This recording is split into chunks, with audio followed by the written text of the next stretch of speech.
Begin. Can you recall which constituents are present in an atom? An atom has the same number of positively charged protons and negatively charged electrons. So, protons are usually present in the center of an atom and they are positively charged, whereas electrons are present around the protons and they are negatively charged. So, an object doesn't show any charge though its atoms contain charged particles. So, even though the protons are positively charged and electrons are negatively charged, because their charges are opposite, they cancel each other out and therefore the atom as a whole does not have any charge. Therefore, we can say that plenty of electric charge is filled in the objects around us. So, if you notice any objects that are present around you, like a pencil, book, or paper, will have electric charge in it. But because the number of protons and electrons are equal in it, we do not feel this electric charge. What will happen if a glass rod is rubbed on a silk cloth? You must have done this experiment earlier also, that when you rub a glass rod with a silk cloth, a static electricity is generated. This is because there is electrons and protons present around us. How do these objects get charges? What are static and moving charges? Moving charges get transferred from one object to the other. These are negatively charged. So that's why when you rub the glass rod with a silk cloth, there are certain charges that get transferred from the silk cloth to the glass rod, and these are negatively charged. Therefore, the static electricity that is generated on the glass rod is the negatively charged electrons, because the moving negatively charged particles are the electrons. Can this negative charge be made to flow? Can electricity be made to flow like water flowing from higher to lower levels? So the water that comes in our homes is usually got to us by passing it through huge pipes from a place where there is a lot of water. Therefore, water moves from higher to lower levels. Also similarly, electricity also comes to our homes from a certain place where it is generated, and it is made to flow similar to the way water is made to flow. You have learned that a force will have to be applied to put a stationary object into motion. That is, if you keep a stationary object, that is an object at rest, anywhere, it will not move until a force is acted upon it. Similarly, electricity also, in order to make it move, we have to apply a force to it. We get current electricity when the electrons in an electrical conductor are made to flow. So, electricity only passes through certain materials called as electric conductor, and these are what the wires are made of. So, when these electrons that form electricity are put in these electrical conductors, they are made to flow by applying a force to it. Current electricity. A large current flows when lightning takes place from a cloud to the ground. Lightning is when a huge current that occurs from the cloud to the ground, while sensation is felt by us due to a microscopically, that is very small, current flowing to the brain. You are aware of the current flowing through wires, electric bulbs, and equipments in the house. So anything that is running on electricity, such as fan, light, also other appliances like bulbs, all run by electricity. And the electricity that reaches these appliances are moving through wires. In the electric cells of a radio or in a car battery, a current is produced by the flow of both negatively and positively charged particles.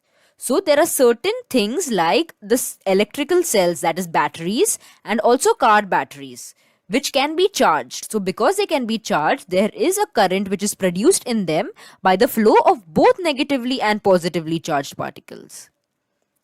Electrostatic potential. Water or a liquid flows from a higher level to a lower level.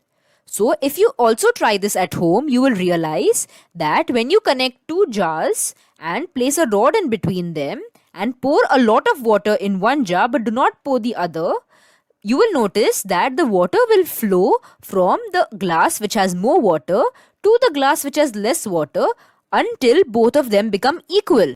Therefore, any liquid flows from higher level to a lower level.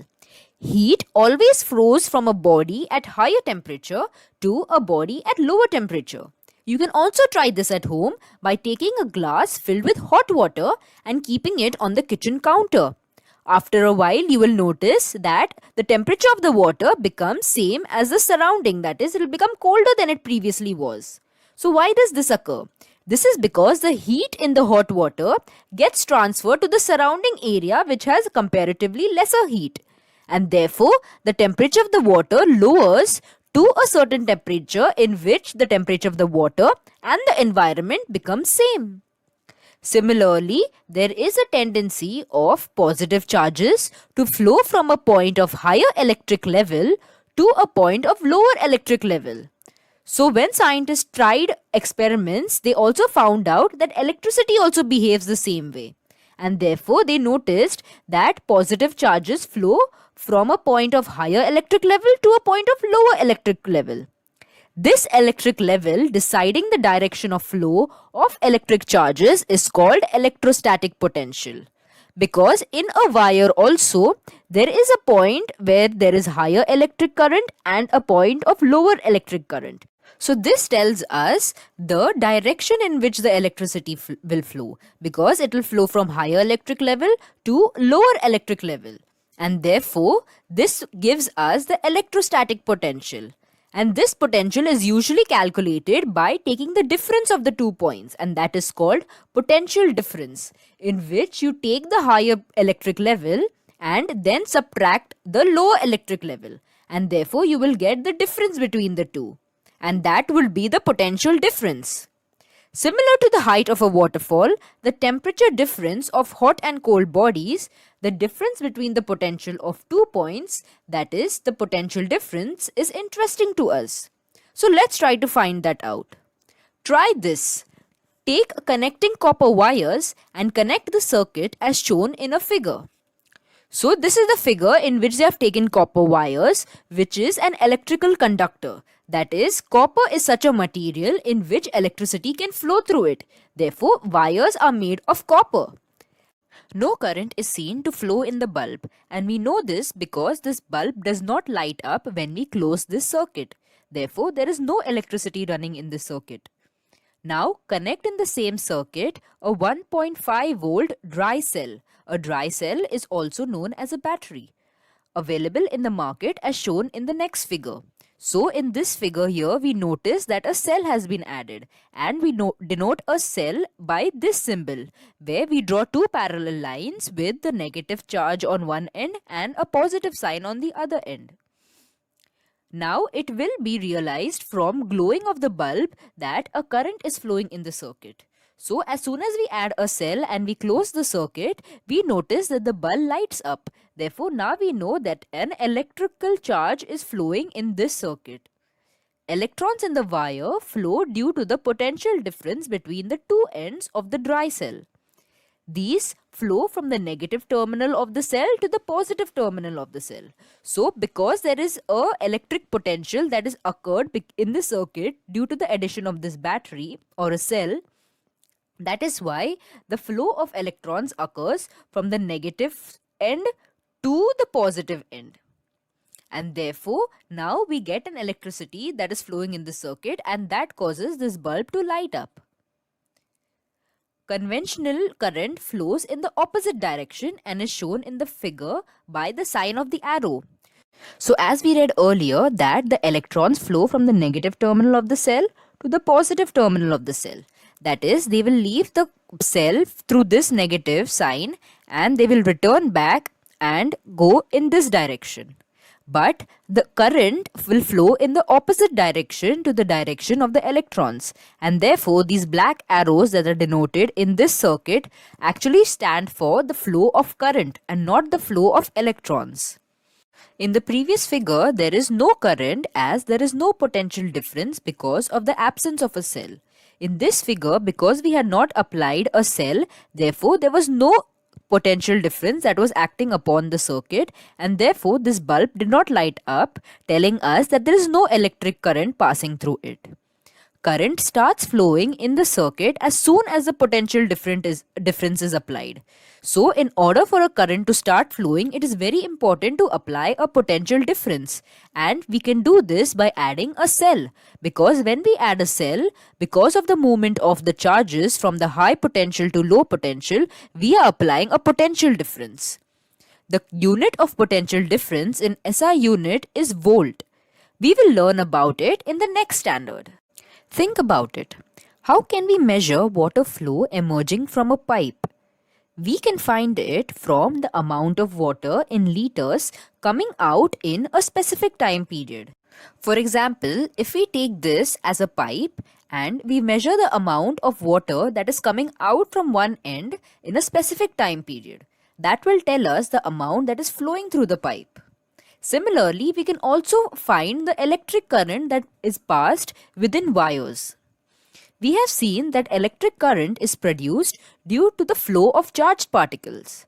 Electrical charge flowing through a wire in 1 second can be called as unit current. So now, how we had measured earlier that amount of water that is leaving the pipe in liters. Similarly, we will find the electric charge through the wire per second, and this is called as unit current. The SI unit of current is coulomb per second or ampere. 1 ampere, which is also equal to 1A, is equal to 1 coulomb per 1 second, which is equal to 1 capital C upon S, which stands for coulomb per second. Electric current is a scalar quantity. If you recall, there are two types of quantities. One is scalar and the other one is vector. Scalar quantities only depend on the magnitude, whereas vector quantities depend on the magnitude as well as the direction. Because electric current only depends on the magnitude of charge, therefore it is a scalar quantity and not a vector quantity. Electric cell. A source is required to produce a uniform flow of charges in a circuit. As we seen earlier, when we did not add a cell to the circuit, there was no electric current passing through it and therefore the bulb did not light up. That is why we found out that a source is required to produce a uniform flow of charges in a current. Such a general device is called an electric cell. This is a battery, but in terms of physics, we call it as a cell. Various types of electric cells are available today. These are used in a range of machines from wristwatches to submarines. So, the types of cells tells us the different types of uses of them. The wristwatches have very small cells, whereas submarines would have very large cell. Because in order to move a submarine, we require a lot of energy and a lot of electricity. Therefore, the cells required are also very large. Out of these, you must be aware of solar cells.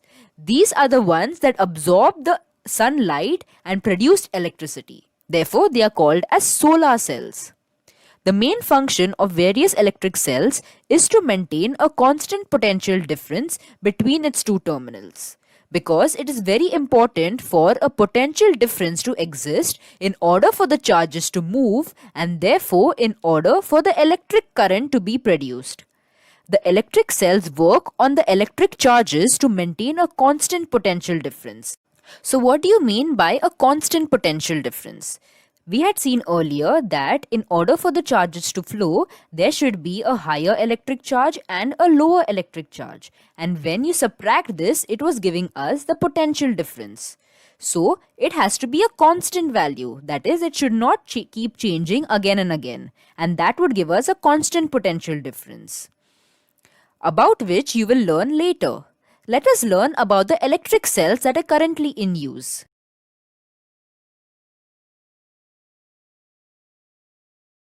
Dry cell is a type of cell. The dry cells are used in our radio sets, wall clocks and torches. So the small cylindrical batteries that we use in our daily life is called a dry cell. These are available in 3 to 4 sizes. The construction of a dry cell is shown in the following figure. So this is what a dry cell looks like. Try this. Take a lead dry cell and remove its outer coating. Inside, you will find a whitish metal layer. This is the zinc metal layer.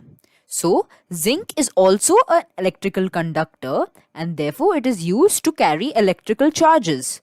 So, as you notice here, this is the outer coating which is shown in blue, and when you remove it out, you will see this yellow layer which is sometimes whitish, and it is the zinc cover. This is the negative terminal of the cell. So if you remember, while drawing the cell, we drew two parallel lines, one of which was negative and the other was positive. So this zinc cover acts as the negative side of the cell. Now carefully break open this layer. Make sure you do this very carefully. There is another layer inside.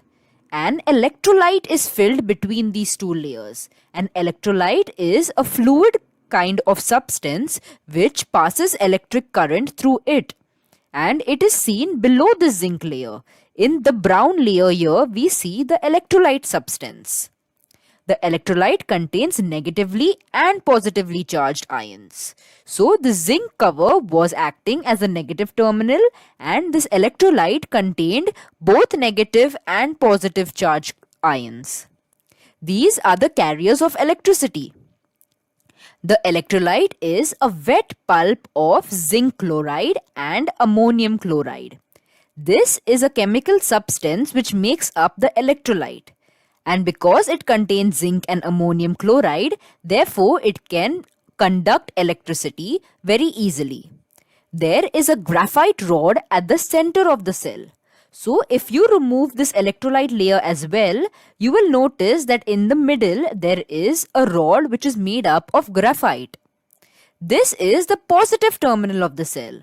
So this zinc cover acted as the negative terminal, and this graphite rod in the middle acts as the positive terminal of the cell. A paste of magnesium dioxide is filled outside the rod.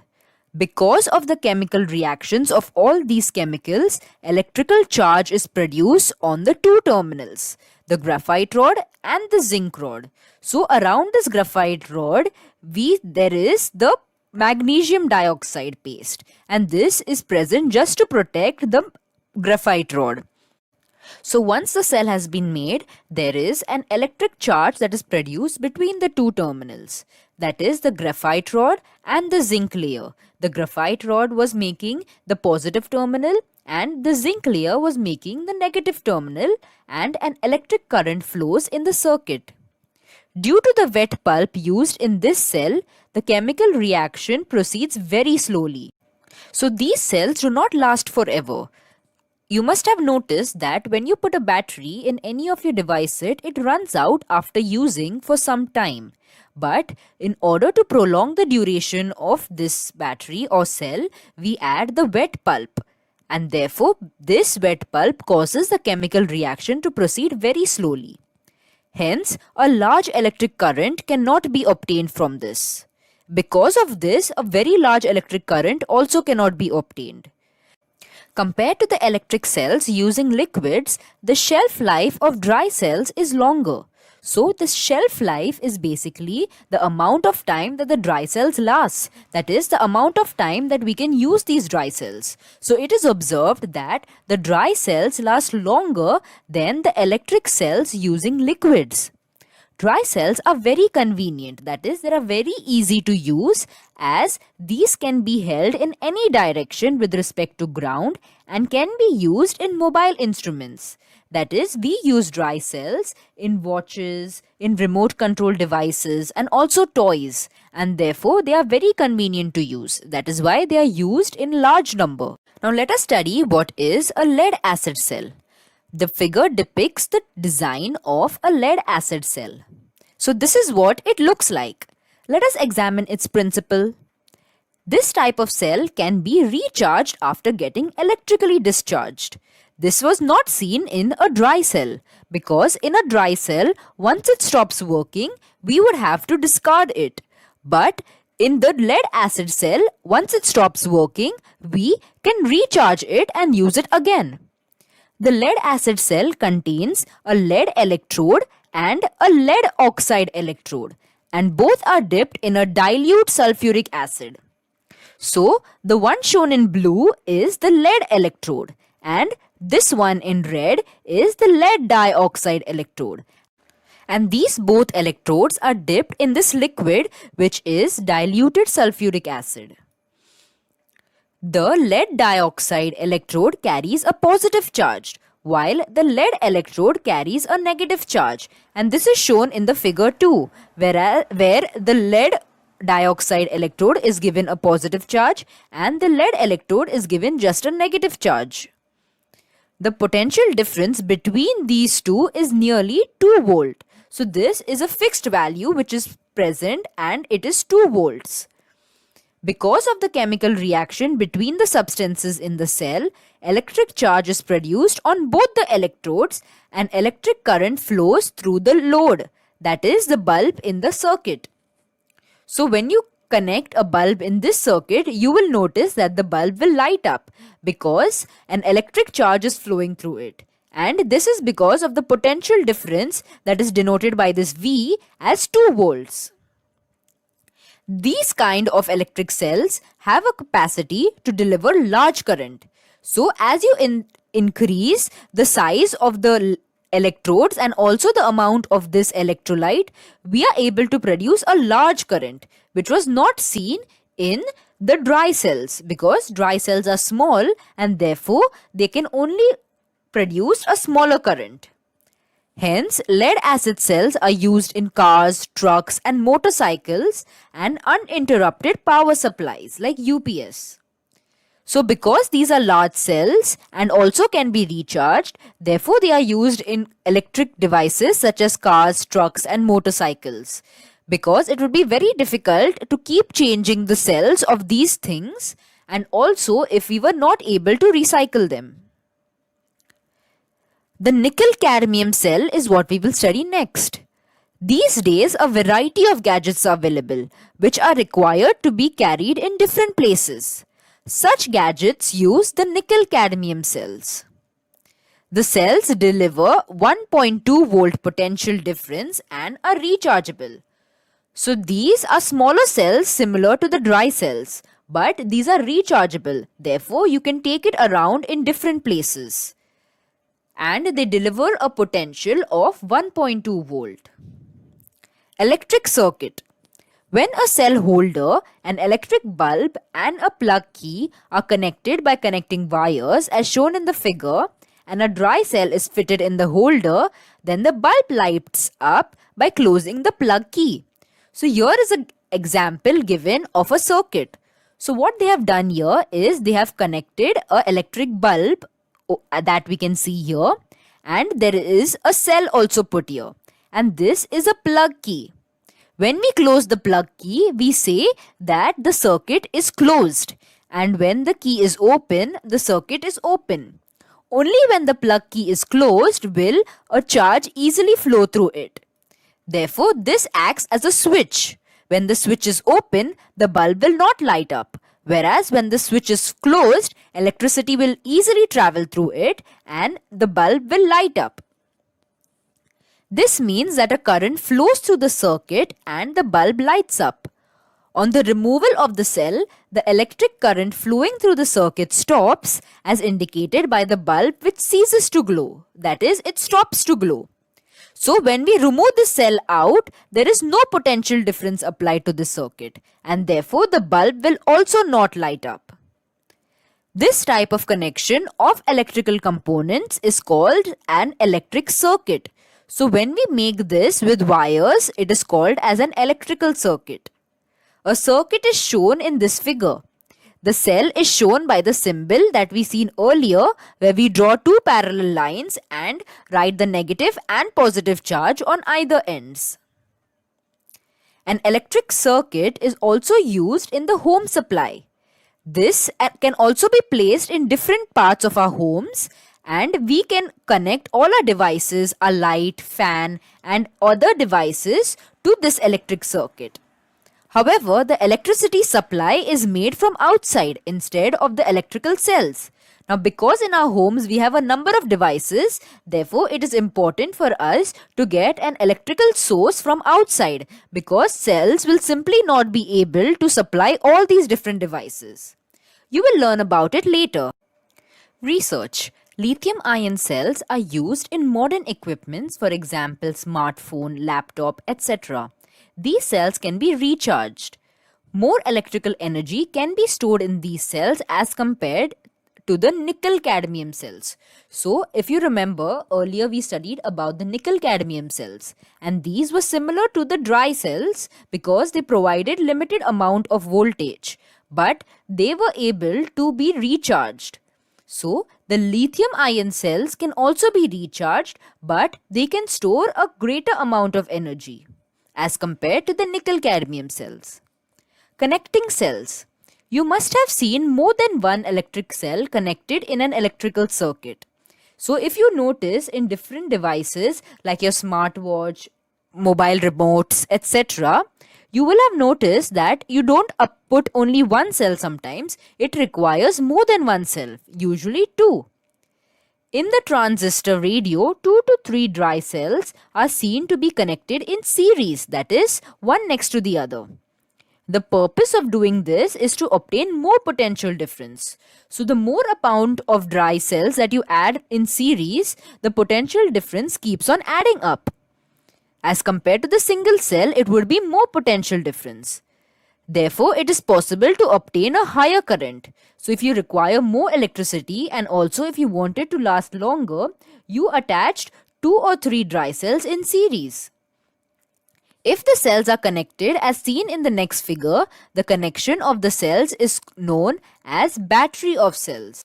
So if you see in this figure over here, you will notice that not one but two cells are added in series, that is one next to the other.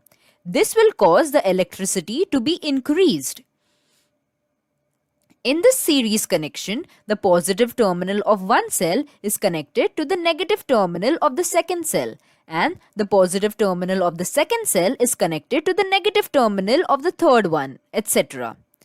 So, over here if you see, many cells are added in series, and in all this it is very important to align the cells correctly. That is, if you notice here, you keep it in the same position, where the negative terminal of one cell is connected to the positive terminal of the other cell, and the negative terminal of the other cell is connected to the positive terminal of the other cell. Over here also we notice the same thing, where the positive terminal of one cell is connected to the negative terminal of the other cell. Similarly, the positive terminal of the second cell is connected to the negative terminal of the third cell, and so on. Therefore, if each cell has a potential difference of 1 volt, the total potential difference of 3 cells would be 3 volt. So, the potential difference keeps on adding as you increase the number of cells. So, if each of these were 1 volt, then if you add it, the total potential difference present in this circuit would be 2 volt.